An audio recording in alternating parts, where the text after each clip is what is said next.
Hello, I am Tia Louise Townsend. I am doing a UAL Level 3 Diploma in Performance and Production Arts Acting at Launch Cornwall College, St Austell. This is Project 3, Connections. You don't need to make a big song and dance out of it. This is my context video. Identify your own needs as a performer within this project. What will this project demand from you as a performer, and how do you rate your ability to be successful? Make links to your skills audit and career goals. I have noticed that a weakness of mine includes time management. I have found myself unmotivated to do the work and unable to stay focused on the task, and then I end up not having enough time to do the work. I first noticed this at the Horror Walk, then on Christmas Project. I found myself even further in this pit, struggling to get back on track, leaving myself very little time to complete.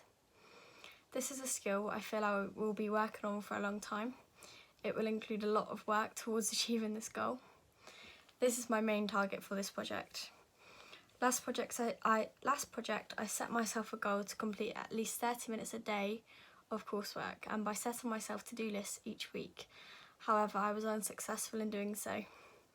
I would say that the reasoning for this is because I was so busy with work experience, and then my mental health worsened, and I have some very significant changes in my personal life. For this project, I'm going to take steps in my personal life to attempt improving these issues and try to work through them. Now I have finished my work experience with Goppers Theatre, I feel I will have more time to do things in the evening. I am aiming to complete work at least 3 evenings each week for a couple hours each time. I have planned these things and put them into my action plan. If you would like to see more, it is on my Google site. In order to keep myself motivated and on track, I will reward myself with various prizes each week. I also feel that now, if my theory work isn't complete, I will not be taking part in practical lessons. This will help me to meet my deadlines, as I'm a very practical learner, and not being able to take part in practical will impact my motivation. I'm also aiming to improve multiple other skills, including dance, line and cue learning, blocking, singing, fitness, endurance and stamina. Due to this being a musical piece, I will be strongly focusing on my dance and singing abilities.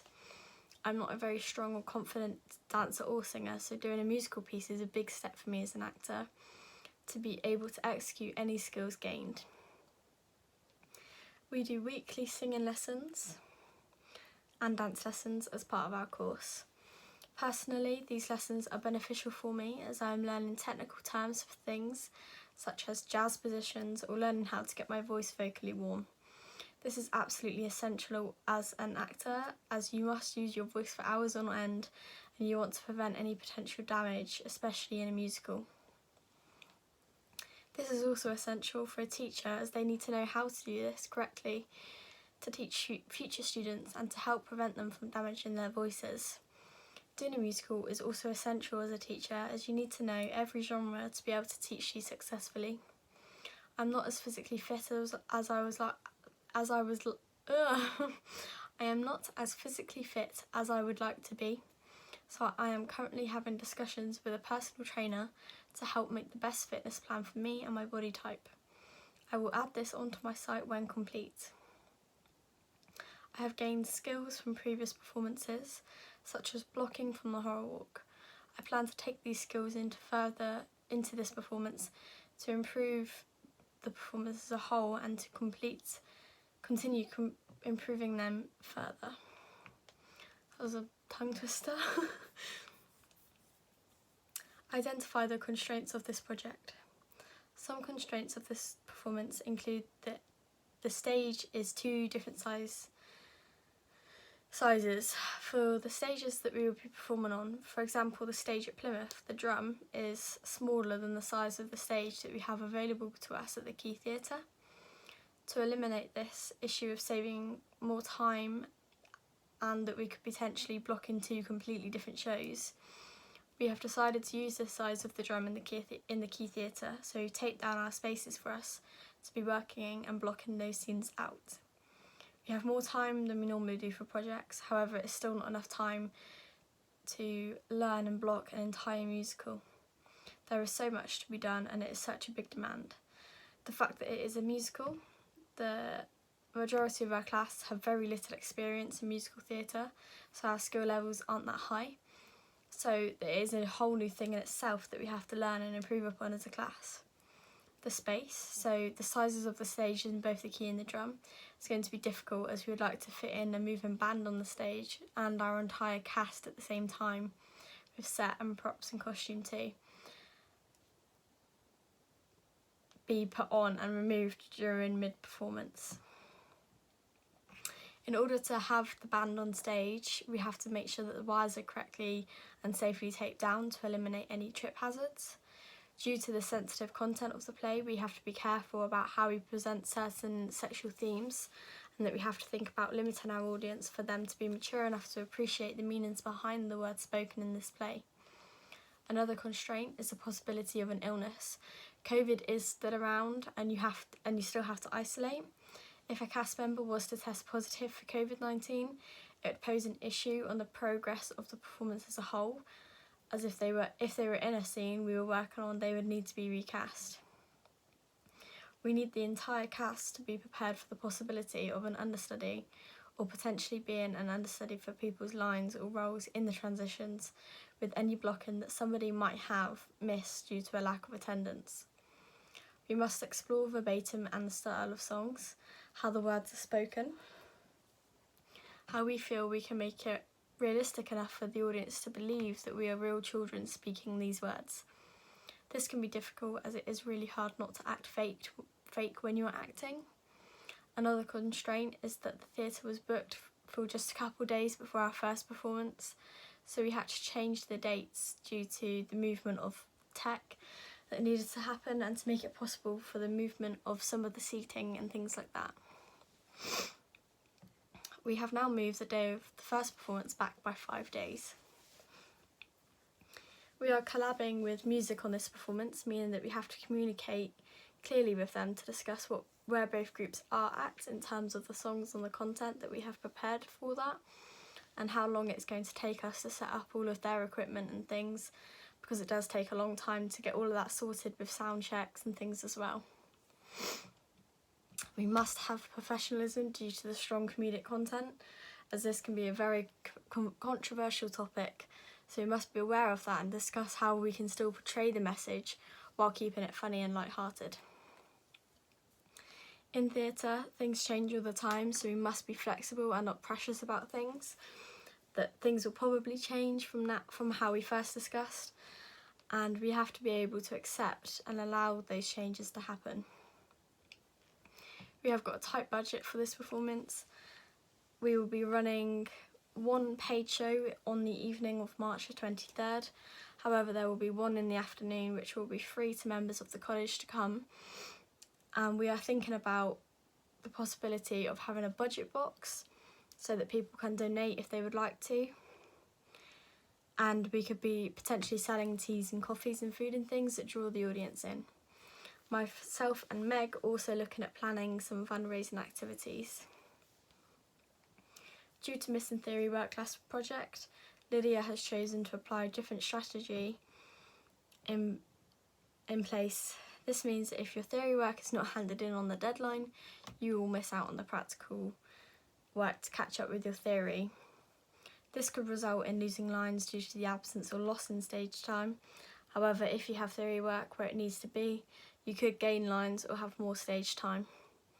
We also need to think about being able to transport all the props, costumes and set from the Key Theatre to Plymouth. This could potentially be a struggle, as we have a feeling we'll have many props and costumes and set pieces to transport up there, and how we're going to do this without damaging any of the props is a question that is going to be a completely different conversation in its own.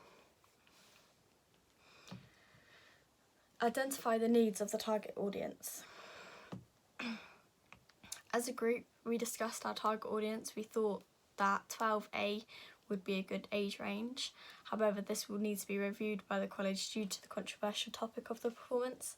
It should be aimed at parents and the children that are ready to have these conversations with their parents, but potentially don't know how to bring it up. We have to be sensitive as we don't know people's past experiences. We could have content warnings to explain the content to the audiences. We would have this in our programme, be posting this on our social media accounts, on the emails to accompany the tickets. We could have video snippets and teasers with a watermark saying how this is a script that has been given to us to perform. We haven't created this ourselves. To avoid any bad publicity from media stations such as Cornwall Live, we can approach the media stations to give a launch to one to help with the publicity and ticket sales, and to avoid any bad publicity potentially coming up due to the topic of the performance. We will explain this in the show and the reasons behind it as a part of that. We have to take into consideration accessibility needs, for example, less able to walk far or go up steps, possibly for extra spacing at the front row if needed. Today we discussed relaxed performances, which include performances where the children can wander. It could be aimed at potentially autistic audience members with ADHD or sensory considerations. These performances include less flashing lights, quieter sounds, and potentially have house lights on. We have an idea of how we could do this at the college with a group from one of our directors, Mandy, that she assists. Currently we don't have audio scripters or interpreters for sign language. However, this is something that we could potentially discuss further as a group and with external members of our group to make this happen. Identify the context of the play, including the cultural, historical and political contexts, explaining how they have all influenced the nature of the piece and how we might go about applying them. Some of the cultural context explored in this performance includes the shift of culture. The view is now that porn is both for the man and the woman. It's quite a close personal thing you can do on your own. You don't necessarily have to be in a relationship or do it in your relationship for you to be able to enjoy it. I feel like religious opinions have changed from the past surrounding porn and sex. The internet has changed massively.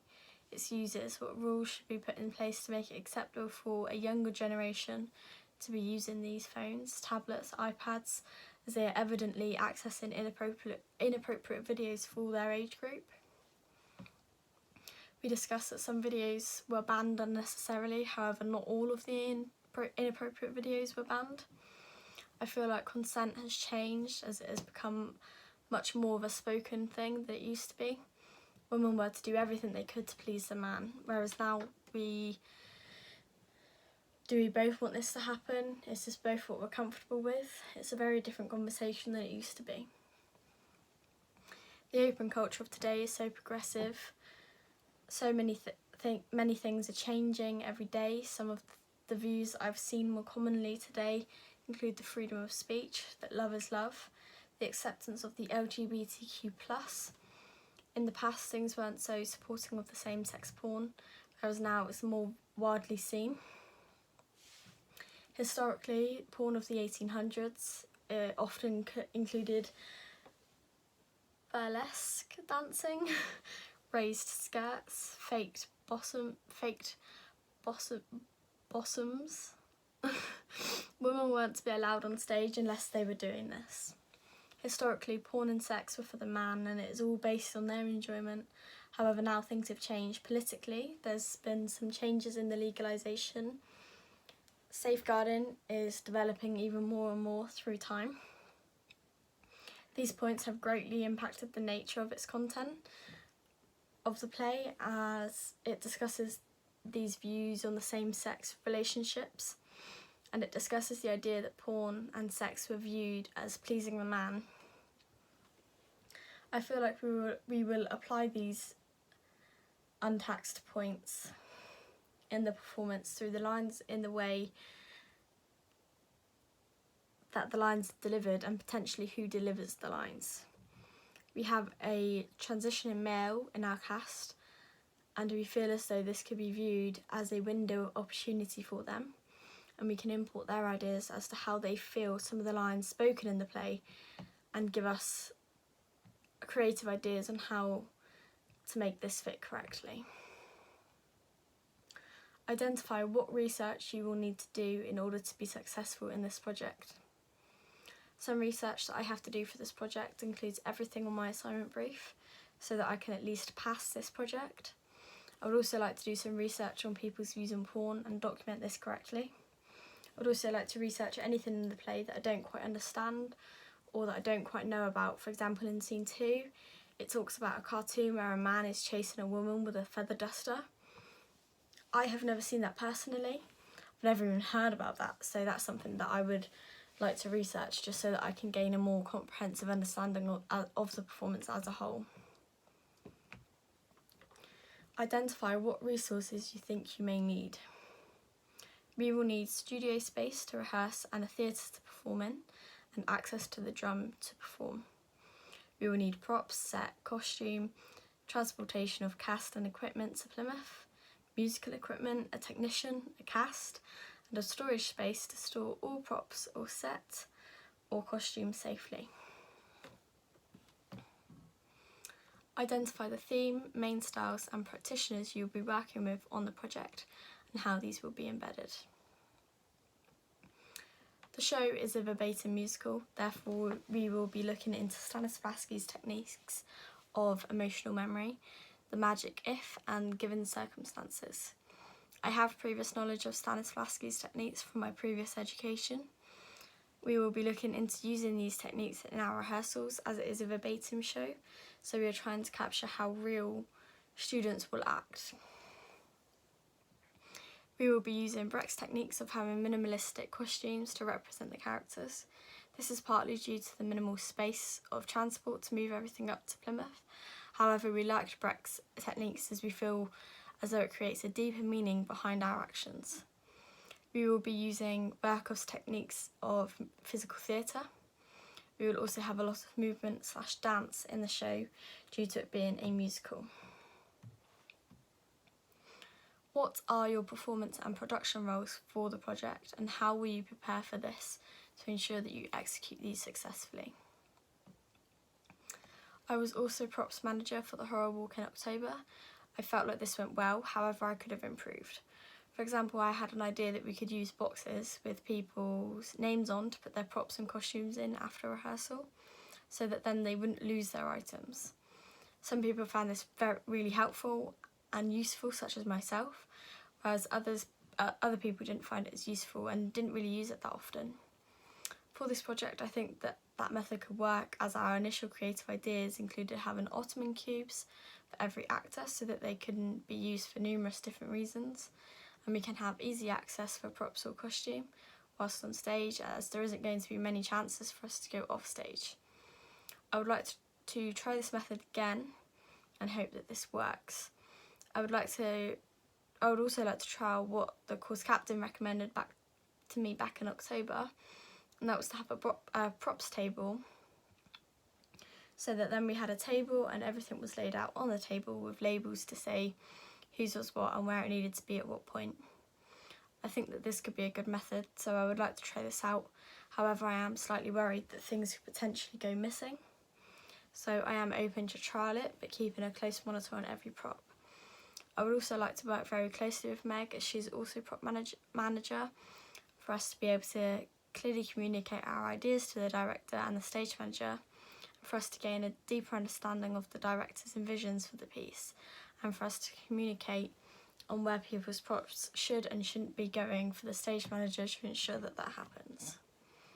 Thank you for listening.